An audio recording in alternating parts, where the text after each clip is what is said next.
And good afternoon, everybody. Uneducated Economist here. Thought I'd give you guys a lumber update video because I know how much you guys love these lumber update videos. Now, for those of you who don't know, I do work at a lumber yard. I do retail sales for a living.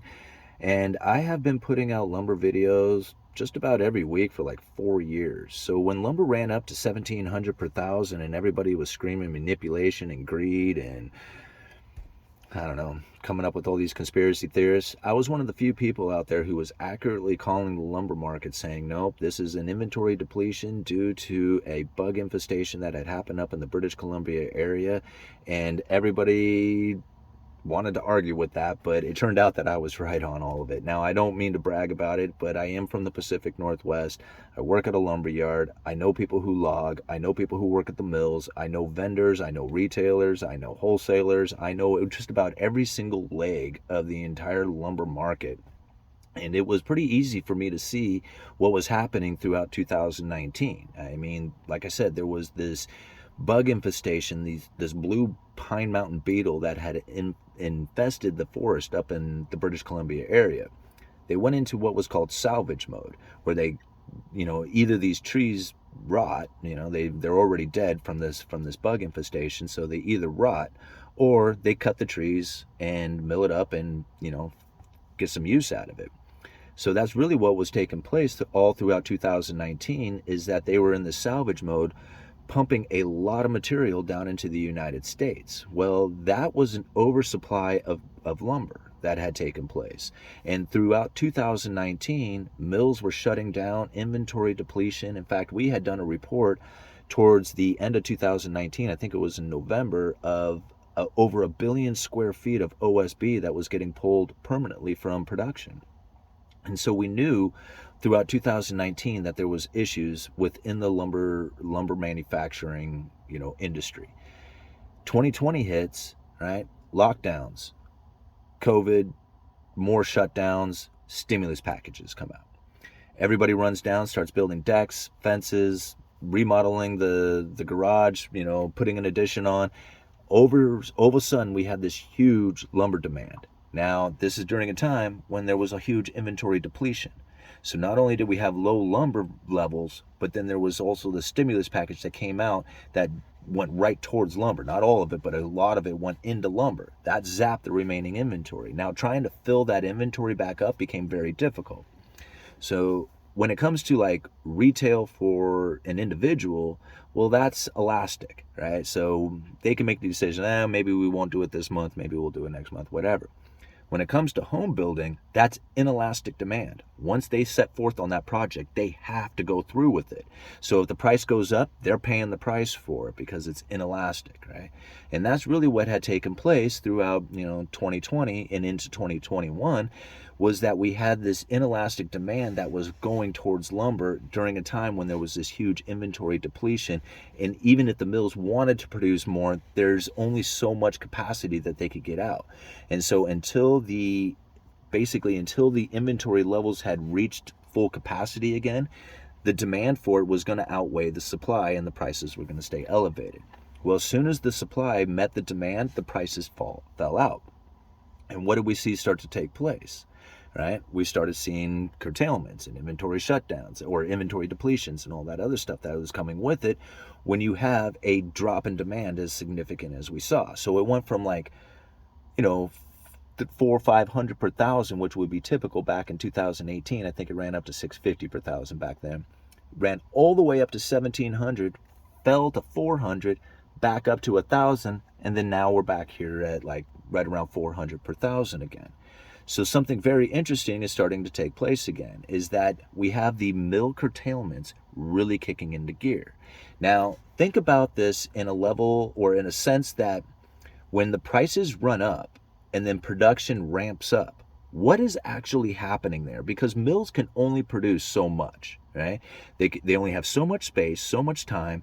And then when it comes to drying lumber, that's literally a facility, like a room that they have to put the lumber into. It can only take so much capacity and it has a certain amount of time to it. So even if they wanted to produce more lumber, they can't unless they have more kilns. Right? Kiln dried lumber is, a type of lumber that is out there and it goes through this process. So even if you wanted to produce more, like I said, unless you had more kilns, You can only get so much out of there. So as these mills were ramping up production, trying to, produce more lumber, the added like investment that went into these mills is now starting to hurt them because the demand is not as high as it was when they went into the investment into those mills. Does that make sense? So you start investing into ramping up production, but then the demand falls off and you have all this investment that went into production that is no longer going to be there, right? And so what ends up happening? Right? These mills end up shutting down, and that's what we're experiencing up in British Columbia. Is that Canfor has announced permanent shutdowns. This is the same type of news that we had found, back in 2019 when the demand back then had fallen off as well. The overproduction from 2018 left 2019 with very little demand, and the mills started shutting down. Right.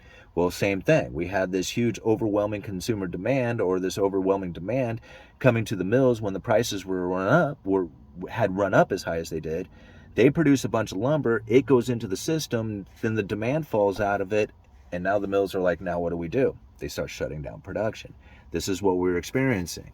And like right now, like I have this, a lot of you know that I get a newsletter once a week that tells me about what's going on in the different industry or different regions within the industry.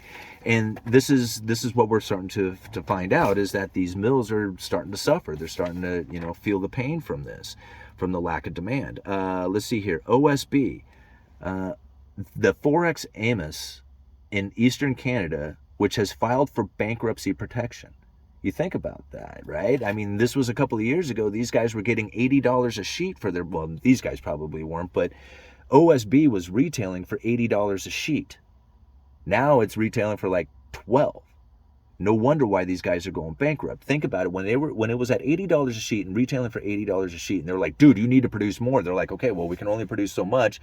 I guess we need to ramp up production, right? So you start, hiring people, ramping up production, taking on an extra shift, whatever it is that you need to do. You produce a bunch of this stuff, and then all of a sudden they're like, oh, sorry, man.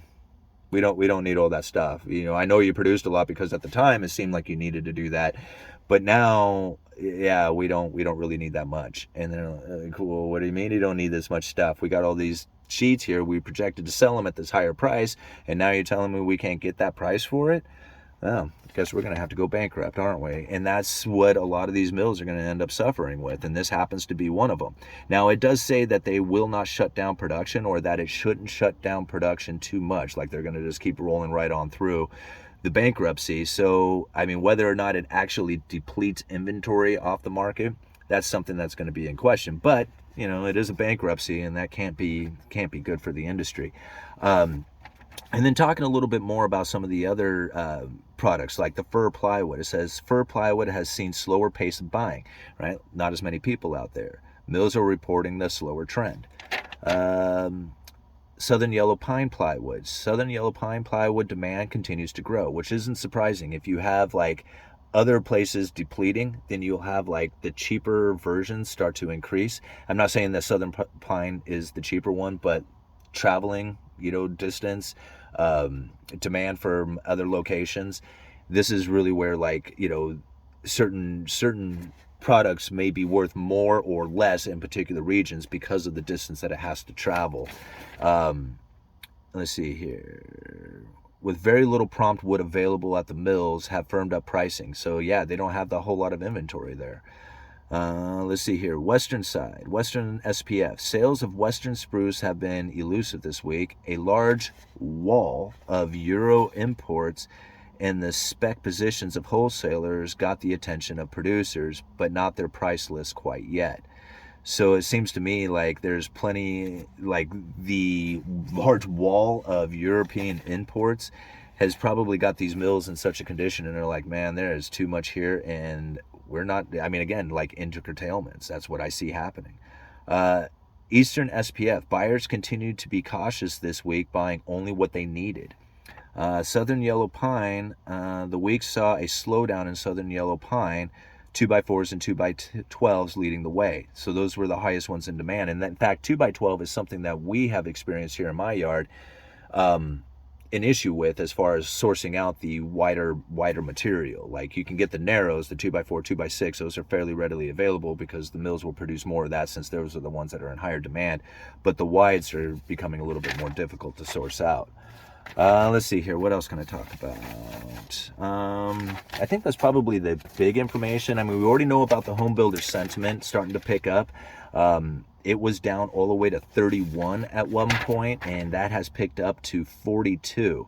That represents one of the largest monthly increases since June of 2013.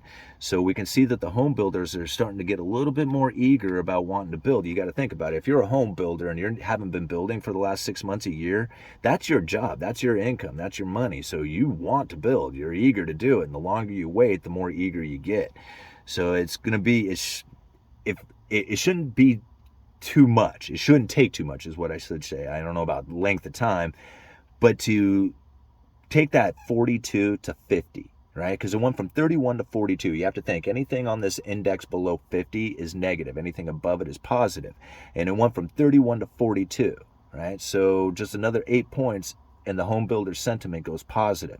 If it goes positive, right now, considering what's going on within the lumber industry and how much inventory depletion has taken place, if there is even a little bit of pop to demand saying, hey, we're into it, let's start building, I feel that there is not enough inventory in the market or in the system right now to handle any kind of real significant increase in demand. And so when you think about like what happened in 2018 where they ramped up production because of the infestation and then had this huge inventory depletion throughout 2019, and then boom, in 2020 we had this pop because of the stimulus packages or whatever. But just that kind of timeline, right? Inventory buildup, inventory depletion, and then a demand, right? So the same thing we got going here. We had this huge inventory buildup, right? When, the mills were trying to pump it out at 1,700 per thousand, right? Then we had this inventory depletion like we're experiencing right now because of the home builders not really being in the market. And then if we get a pop, like that little bit of demand pickup, right? What do we see with prices?